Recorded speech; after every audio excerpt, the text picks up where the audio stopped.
Saludos amigos, mi nombre es Diego Mendoza y sean bienvenidos a un nuevo programa de La Ventana Rota.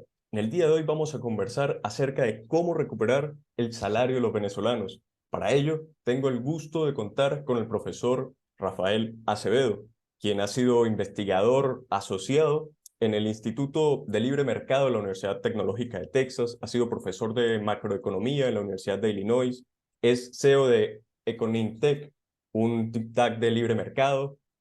Fue durante 12 largos años profesor en varias universidades aquí en Venezuela y actualmente es profesor, gerente de programas en el Instituto de Investigación Económica en la Universidad de Creighton en Nebraska. Profesor, bienvenido a La Ventana Rota. Hola Diego, muchas gracias. Gracias por tu invitación.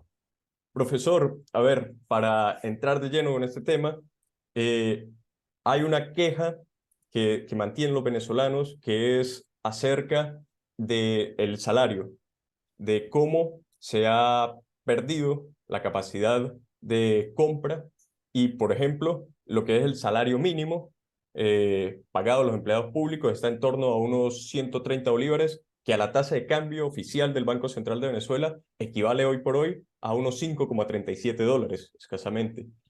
Y tenemos un salario un promedio general en el sector privado que está en torno a los 171 dólares, según el último informe presentado por Conindustria. Esto lleva a que muchos se pregunten cómo hacer para recuperar nuevamente el salario de los venezolanos, el poder de compra que se tenía varios lustros atrás. Incluso hay precandidatos a la presidencia que ya comienzan a plantear que de hacer promesas, ¿no? Que de llegar ellos a ser presidentes de la República, de una vez harían crecer ese salario y sin más, ¿no? Sin acotar algo más acerca de cómo hacer esto posible. Y por ello yo le quiero preguntar a usted cuáles serían los pasos necesarios en cualquier economía para poder aumentar los salarios, pero en términos reales, no nominales, porque en términos nominales podría ser a través de, sabemos, de algún tipo de decreto, pero de manera real, ¿cómo podría ser esto factible? Bueno, Diego, exactamente. Cuando algún político comienza a hablar sobre aumentar salarios, aumentar todo eso, llama mucho la atención. No sé si estas personas realmente conocen o sus asesores en economía realmente están al tanto y los instruyen para que sepan la gran diferencia de lo que tú has comentado, el salario nominal y el salario real. Para ponerlo en claro, el salario nominal es lo que las personas obtienen mensualmente, es decir, lo que su cheque dice o lo que su recibo de nómina aparece. Es ese monto.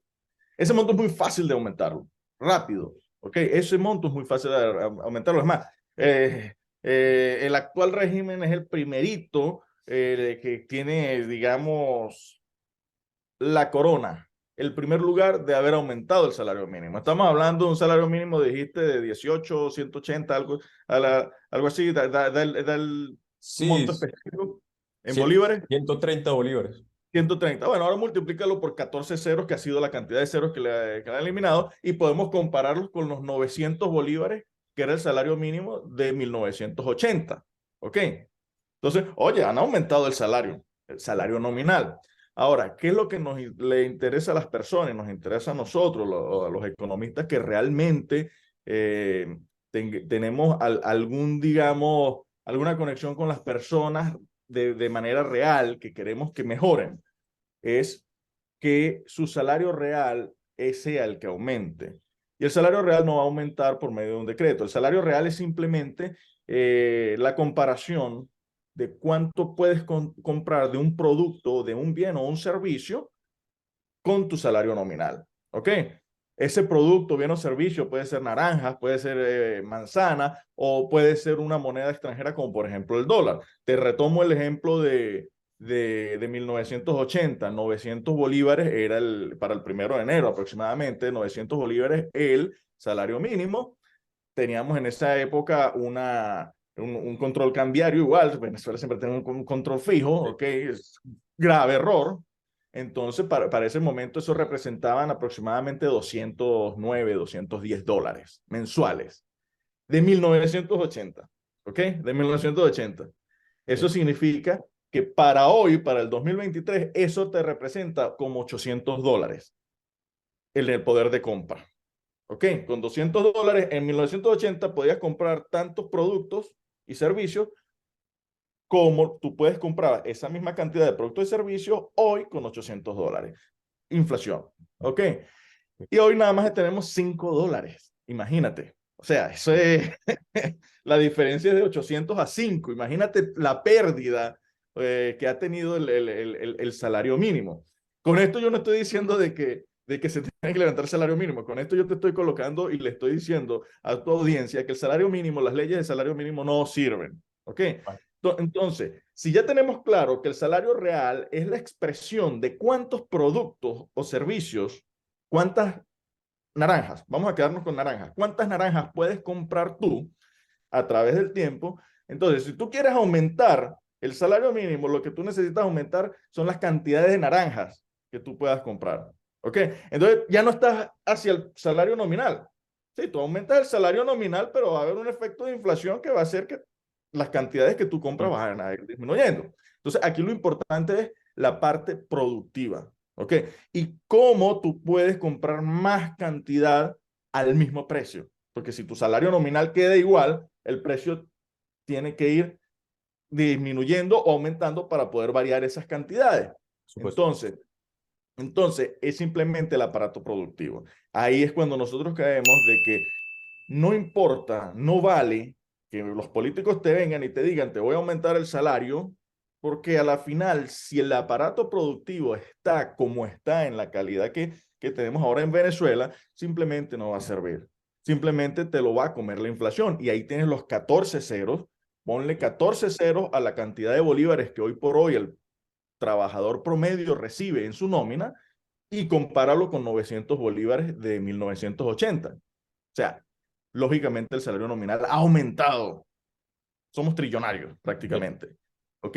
Entonces, la clave de tu pregunta y la respuesta es eso, enfocarse en el aparato productivo, incrementar la capacidad productiva, incrementar los incentivos para que vengan inversionistas extranjeros, eliminar todas las barreras, eliminar digamos, ese tabú nacionalista de que hay que proteger a la industria nacional. No, aquí tenemos que proteger a los ciudadanos. ¿Ok?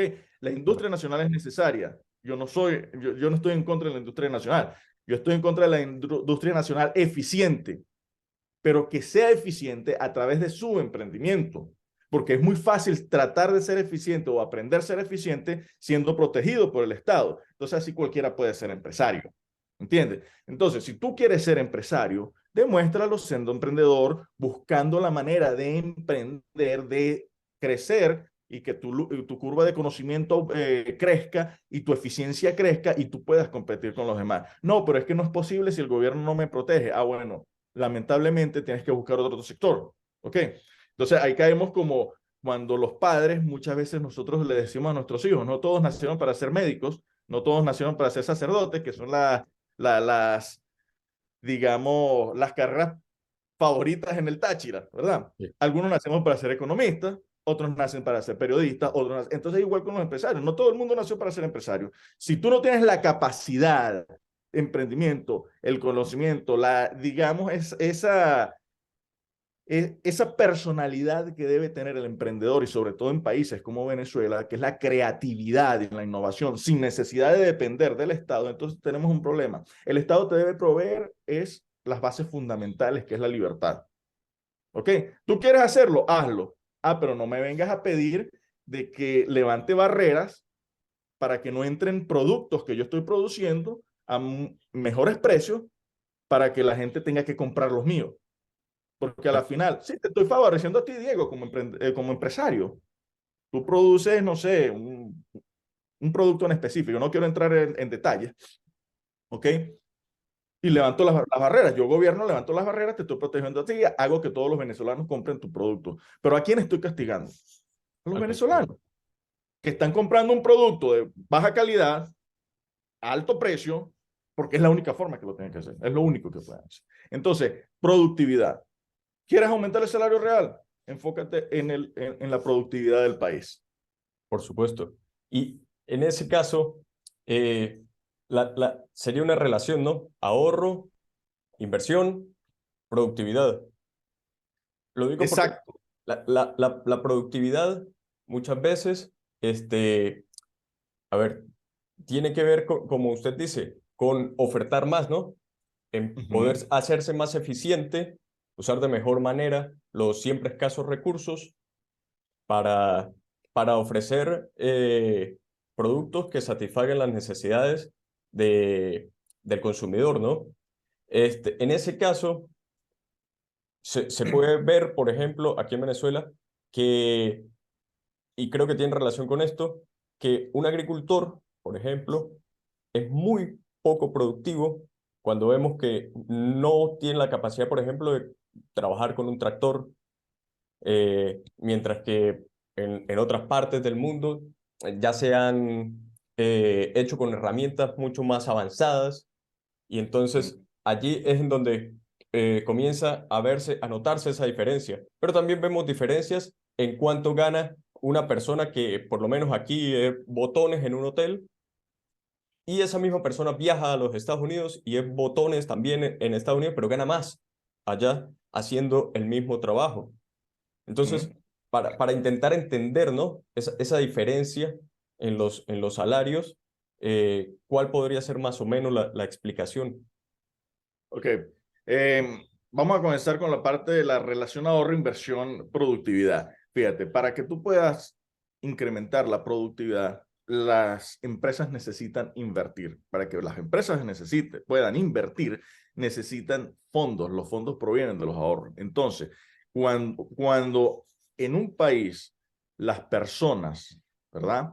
La tasa de ahorro aumenta, y no estoy hablando de tasa de interés de lo que pagan los bancos, no, sino la cantidad de los ingresos que las personas dedican al ahorro, ¿ok? De sus ingresos propios que dedican al ahorro, aumenta, lógicamente va a haber mayor cantidad de dinero en el mercado financiero, el cual va a ser tomado por las empresas y la van a invertir, ¿ok? Y cuando hablamos de inversión en economía, estamos hablando de compra de equipos, ampliaciones de plantas, materiales, etcétera. Todo eso que conlleva al aumento de la producción. ¿Ok? Bien, Cuando estoy hablando de esa inversión, no estoy hablando de inversiones de bolsa de valores, de comprar acciones, no, estoy hablando de comprar materiales, ¿ok? Un tractor, tú mismo lo dijiste. En este momento, Venezuela está en una situación que necesita incrementar su capital, ¿ok? Sus bien, cantidades de tractores, sus cantidades de equipos, sus cantidades de computadoras, etcétera, dentro del proceso productivo, porque todo esto se ha venido deteriorando, no, no es una nueva noticia de que no existe el poder de inversión. ¿Y por qué no existe el poder de inversión? Porque prácticamente toda la economía se está yendo hacia el consumo. ¿Ok? exacto. Las personas están consumiendo y el aparato productivo no obtiene la forma, digamos, fondos para invertir, además de que no están dadas las condiciones, pero no es única en esa ecuación, no, el único elemento no es el ahorro, hay muchas otras, como por ejemplo las expectativas. Yo como Claro. inversionista, yo no tendría expectativas dentro de una situación como la que tiene Venezuela. Tú tienes los incentivos, no existe incentivo porque lo primero que debe existir es un ambiente en el cual se respete los derechos de la propiedad privada. ¿Ok? Allí cualquiera del gobierno se enamorado de tu finca con tus 50 tractores y te la expropiese. ¿Ok? Como ha Sí. sucedido. Entonces, no existe, todos esos elementos están mal, inclusive lo del ahorro, pero ahora nos estamos enfocando en eso. Si tú logras engranar todos estos elementos, inmediatamente las inversiones van a comenzar a crecer.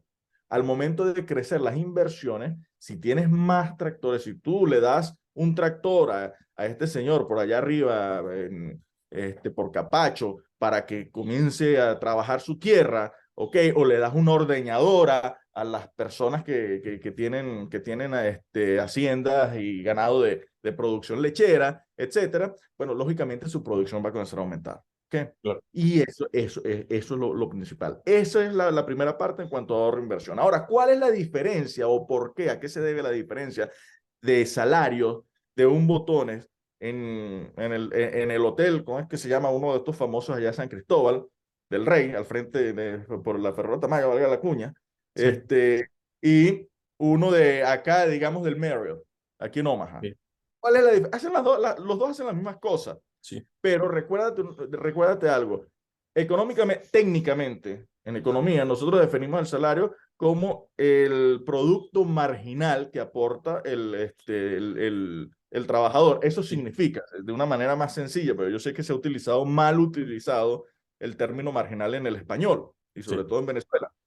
Cuando hablamos de marginal o marginales dentro de economía, estamos indicando o nos estamos refiriendo a una unidad adicional. Entonces, el salario tuyo, si yo te contrato a ti, siempre y cuando tu producción marginal sea exactamente igual a mi costo marginal. Eso significa de que lo que tú produzcas, por lo menos, me dé en beneficios a mí igual a lo que yo te tenga que pagar. ¿Ok? Por, por supuesto, mi hora trabajada aquí como botones en el Marriott va a ser mucho más productiva y le va a aportar más ganancias al dueño del Marriott aquí en Omaha que al dueño del hotel allá en San Cristóbal. ¿Ok? ¿No? El dueño, tú tienes otra economía totalmente distinta, claro, otros sistemas de precios, otra realidad totalmente distinta. Entonces, esa es la razón, la productividad. Recaemos nuevamente dentro de ese punto. La productividad enfocada desde un punto de vista marginalista, es decir, de una unidad, una mínima unidad que se añade. claro. Pero por eso es que tú vas a encontrar esas grandes diferencias de sueldo. Claro, y en este sentido, usted ha acotado algo importante e interesante, y es que también juega un papel muy importante el, a ver, el poder de compra, ¿no? La cantidad de demanda que existe en la sociedad, porque decía Mises que, creo que era Mises o Rothbard, que al final quien hasta cierto punto colocaba los salarios era el mismo consumidor, ¿no? El mismo comprador, el que pagaba los salarios de los empleados. Y Claro, en este país tenemos que, a ver, lo que fue el año pasado, a partir más o menos del sí, de los 4 primeros meses del año, según me comentaba la presidenta de Consecomercio, fue cayendo el consumo, incluso llegándose a un mes de diciembre, donde si se compara con el mes de diciembre de 2021, el consumo fue 12% menor. Entonces, allí es donde uno se puede percatar de que si no hay consumo, es muy complicado también aumentar o seguir pagando a los empleados. exacto. Exacto. Y el problema ahí es que tú estás disminuyendo el consumo total, la demanda agregada. Sin embargo, no significa de que tú estás consumiendo más o menos. No, más bien dentro de tu ecuación, dentro de tus ingresos, tú estás dedicando más de tus ingresos al consumo. Lo que pasa es que al final, en términos reales, tú estás consumiendo menos. Te lo digo, por ejemplo, en el 80 tú no necesitabas dedicarle 100% de tu salario mínimo para consumirlo en carne. ¿Ok? Ok, Hoy me imagino que si un trabajador a salario mínimo en Venezuela quiere comerse un bistec, tiene que dedicarle el 100% de su salario mínimo al bistec. Entonces, lo que te estoy diciendo, ahora yo estoy dejando menos para el ahorro, ya no estoy ahorrando, pero el ok, problema es que como ya mi salario real representa menos, compra menos, yo consumo todo lo que gano, pero de todas maneras mi consumo ha venido disminuyendo. ¿Ok? Y eso es lo que preocupa al Consecomercio porque ellos lo ven desde el punto de vista del productor. ¿Ok? sí, sí, sí, Yo lo veo desde el punto de vista del consumidor. ¿Ok? Para mí es más alarmante el hecho de que un trabajador salario mínimo dedicaba 10% para comprar proteína. sí, ¿Ok? Ahorita, si ese mismo trabajador con el salario mínimo quiere comprar proteína para quizás una semana o menos de una semana, va a tenerle que dedicar el 100% de su salario mínimo. ¿Ok? Entonces, el consumo micro, ¿ok? Es decir, tú como persona, tu consumo aumentó al 100% de tus ingresos. Pero cuando lo comparamos con años anteriores, realmente lo que tú estás comiendo, realmente lo que tú estás comprando es muchísimo menos de lo que era anteriormente. Por supuesto. También, por esa razón, la demanda agregada te baja en cuanto a en frente a los productores venezolanos. Por supuesto. Y, a ver, en este sentido también hemos hablado de lo que es la importancia de la seguridad en cuanto a la propiedad, ¿no? Al respeto a los títulos de propiedad, en cuanto a lo importante que es eso para generar incentivos para el ahorro, para la inversión, para la productividad. Pero también creo que hay un punto importante que es el papel que juegan las leyes laborales, ¿no? Sobre todo aquí en el caso venezolano, donde tenemos una ley orgánica del trabajo Ujú. bastante eh, que desincentiva bastante la contratación de nuevos empleados, ¿no? A la generación de nuevas fuentes de empleo. ¿Considera usted que debe haber una reforma en ese sentido para que el mercado laboral sea más abierto, pueda haber un mayor dinamismo, una mayor competencia? Exacto, mira, así como yo soy bastante fuerte y claro en cuanto a los empresarios de no tener ningún tipo de beneficio gubernamental, ningún tipo de protección, yo también tengo que ser claro, y no solamente el mercado se hace por productores y trabajadores, en este caso el mercado laboral, empresas y trabajadores. Tampoco podemos tener un proteccionismo tan aguerrido para el empleado. O sea, la flexibilidad, prácticamente la flexibilidad es nula en Venezuela. O sea, ¿cómo es posible, en qué cabeza cabe, de que tú me obligues a mí a tenerte dentro de mi nómina, siendo que tu productividad es cero o quizás hasta negativa? Y Exacto. cuando digo es negativo, es relativo porque es negativo porque tú lo que estás haciendo es eh, disminuyendo la capacidad productiva a otras personas, ¿ok? Bien. Entonces, no es de extrañarse que existe un índice que se llama rigidez laboral, ¿ok? Que mientras más rígidos sean las leyes laborales, es decir, más difícil de despedir a una persona dentro del país, que más costo, ¿ok? Y estos pueden ser expertos, son más expertos los abogados del trabajo, ¿ok? En cuanto a esos costos, aunque la gran mayoría de ellos apoyan este tipo de leyes porque, lógico, esa es su fuente de ingreso, ¿ok? Claro. Pero los costos son demasiado elevados, todo lo que tiene que representan los pasivos laborales, todo eso. Mientras mayor sea la rigidez dentro de esas leyes, menor es el crecimiento económico. ¿Por qué? Porque recuérdate que la producción, hablábamos de tractores, Bien. hablábamos que son el capital, ¿ok? El capital físico, pero también tenemos un capital humano, porque necesitamos un trabajador para que maneje ese tractor.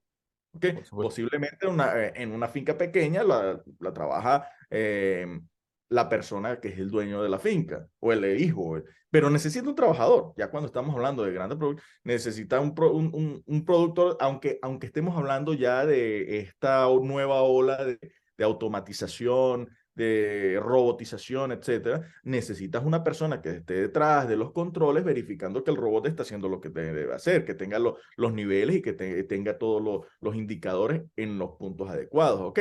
El avión no se vuela solo, tú necesitas al piloto que esté pendiente de que todo esté sobre la marcha. Ya eso lo puede hacer él solo, pero bueno, tú necesitas a alguien que esté siempre ahí, el factor humano, ¿ok? Por supuesto.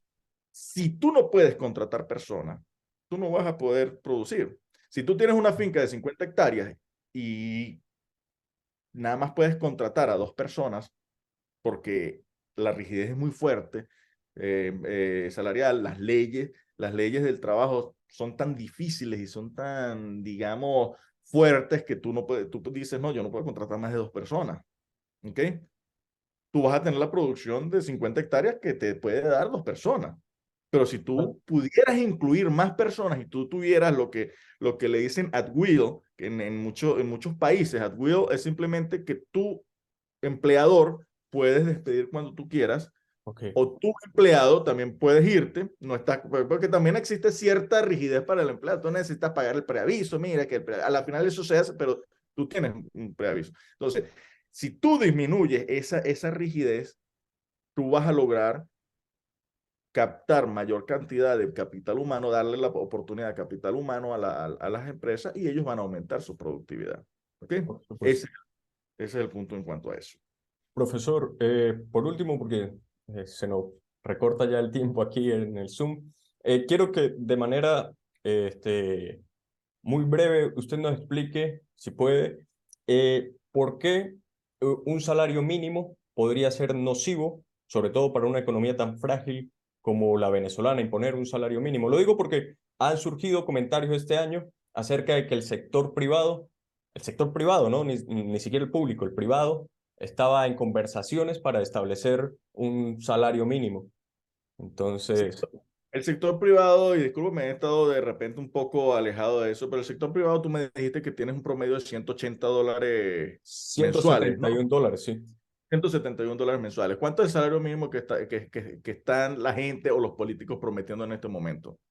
Que ellos, Eh, Pues hay políticos que han prometido que de llegar a la presidencia le pondrían salarios a los profesores, que son los que han emprendido las protestas este año, similares a los de los profesores en Finlandia. Entonces, es eso una llama locura. poderosamente la atención. Mira, ni siquiera en el derroche, en el derroche de dólares petroleros de por allá de los 70 se llegó a eso. Quizás se llegó a casi igualar a los salarios de los profesores aquí en Estados Unidos, pero es imposible, ¿ok? Por lo que te digo, estamos hablando de niveles de productividad. Ok, mira, cualquier salario mínimo está destinado al fracaso, creo que nos quedan un poco menos de 5 minutos. Está destinado al fracaso. ¿Por qué? Porque eso es un control de precio. El salario es simplemente un precio, el precio de tu trabajo, ¿ok? De tu esfuerzo. Yo soy el que te demando tu trabajo, yo soy el que demando tu producto y tu producto es tu fuerza laboral, ¿ok? Y eso es un control de precio. Nada más pregúntale a tu audiencia, ¿qué ha pasado con los controles de precio de las patas de cerdo cuando colocan los perniles con control de precio? ¿Qué pasa con el pernil? ¿Qué pasa o sea, qué va a suceder? Simplemente los productores no van a querer en ese momento ofrecer si el precio está por debajo, ¿ok? Claro. Si el precio está por debajo. En el caso del salario, por lo general, el precio está por encima. Entonces, vas a tener mucha gente queriendo trabajar. Ahora sí quiero trabajar, pero el problema es que las cantidades de personas que te puedan emplear, las empresas, van a decir, ese salario está muy alto, yo no lo puedo pagar. ¿Ok? Entonces, los controles de precios pueden estar por encima o por debajo del punto de equilibrio, del precio de equilibrio. En el caso del salario mínimo siempre está por encima. Por lo tanto, tú vas a tener menos cantidad de personas, menos cantidad de empresas dispuestas a pagar ese salario que la cantidad de personas que quieran trabajar por ese salario. Por tal razón, tú vas a tener menos puestos de trabajo que personas buscando trabajo y eso se traduce en desempleo. Tú vas a tener desempleo y vas a tener o un empleo, yo lo digo como un poco clasista, digamos clasista, porque tú no le vas a dar las oportunidades a las personas jóvenes sin experiencia, porque si yo empresario necesito pagar este salario que es bastante alto, yo no voy a contratar a una persona sin experiencia, yo voy a contratar a la persona que venga con un poco más de experiencia y por lo Claro. tanto el trabajo adolescente, y eso es un estudio que se ha realizado no solamente en países en situaciones críticas como Venezuela, sino en todos los países, inclusive aquí en los Estados Unidos. Hay estudios económicos donde el salario mínimo a quienes perjudica el salario mínimo son a los jóvenes, son a los nuevos profesionales, Claro. son a todos. Los profesores quieren aumentar, y yo lo digo con todo el respeto, porque yo fui profesor allá en Venezuela, en la Universidad Centro Occidental Lisandro Alvarado, me retiré cuando me vine para acá. ¿Quieren aumento de salario? Realmente, eso es cierto, necesitan, pero la forma como lo están haciendo no es. ¿Okay? La educación en Venezuela, la educación superior en Venezuela tiene que transformarse, tiene que ser como todo en Venezuela. Venezuela tenemos que entender, y ya con esto cierro, de que Venezuela es una república fracasada, fracasó como república. Ya no tenemos realmente una república, tenemos unas delimitaciones geográficas, ¿ok? Unos estados, pero nosotros necesitamos levantar a Venezuela como república y eso significa un marco legal nuevo, un marco judicial nuevo, tenemos que tener unas instituciones nuevas. Si no se logra eso, si no se logra esa, cualquier cosa que tú hagas va a tener el mismo efecto sobre la economía y sobre las personas que tuvieron o que tuvo esos 14 ceros eliminados, la eliminación de esos 14 ceros. ¿Qué efecto tuvo? Nada, más bien efecto contrario. ¿Ok? Entonces, ¿quieren aumentar el salario mínimo? O sea, el salario real, ¿lo quieren aumentar? Aumenten la productividad. ¿Quieren aumentar el salario de los profesores? Emprendan dentro de las universidades. Aquí los profesores ganan un montón de dinero, sí, como dicen allá en Venezuela. ¿Pero qué? Tú necesitas los profesores. Yo no soy profesor aquí, yo soy el program manager del instituto. Cuando uno ve a esos profesores, uno dice, cónchale, mira, ese tremendo salario. Ok, sí, pero ya va, esa es una persona que trae donaciones a la universidad, que consigue grants, fondos para sus proyectos de investigación y eso. No simplemente vienen a dar clases. Con eso te lo dejo. Ok, entiendo, por supuesto. Otra mentalidad también, ¿no? Exacto. Profesor, Emprendimiento. claro. Gracias por su tiempo y espero poder tener la oportunidad de nuevamente conversar con usted respecto a otros muchos temas que son importantes para el futuro del país. Por A ustedes supuesto. que nos están viendo, no olviden suscribirse al canal, activar las notificaciones y dejar sus comentarios para abrir debate en torno a este tema tan importante. Así que nos vemos en un nuevo programa de La Ventana Rota.